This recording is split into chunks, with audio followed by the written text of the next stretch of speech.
আসসালামু আলাইকুম গাইস, সবাই কেমন আছেন? সবার জন্য শুভকামনা।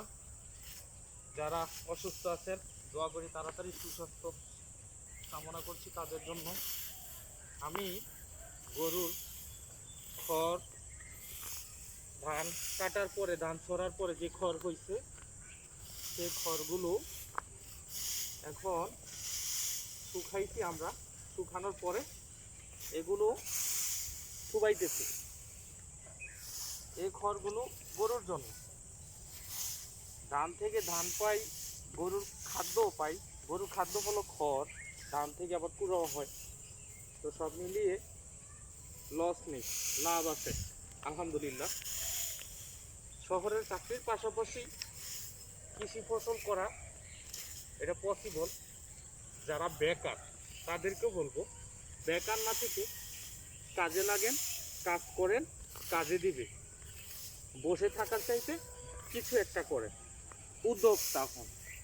পরের আশায় না থেকে, পরের চাকরির অপেক্ষা না থেকে নিজে কিছু একটা করেন, উদ্যোক্তা হন।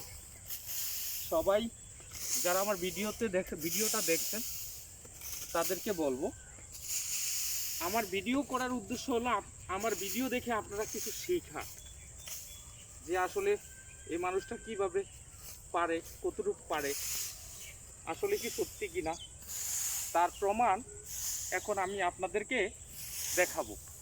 এই দেখেন আমার হাতের অবস্থা। এই যে আমার হাতে কাজ করে কাজের ঠোসা পড়ে গেছে। কিছুদিন আগে ভুট্টা গাছ কেটেছিলাম কিছুদিন আগে। এই যে কাজের অবস্থা, ঠোসা পড়ে গেছে। তাই বলে কাজ করব না? কাজ করতে হবে। বাঁচতে হলে টাকা ইনকাম করতে হবে, জীবনযাপন করতে হবে। তার অবস্থা হলো বাঁচতে হলে কাজ করতে হবে, টাকা ইনকাম করতে হবে। টাকা ছাড়া কোনো বিকল্প নাই। টাকা লাগবে, টাকার প্রয়োজন, এবং টাকার চাহিদা মেটানোর জন্য সব করতে হবে। চাকরি করতে হবে, কাজ করতে হবে, উদ্যোক্তা হতে হবে, ফসল করতে হবে, সব করতে হবে।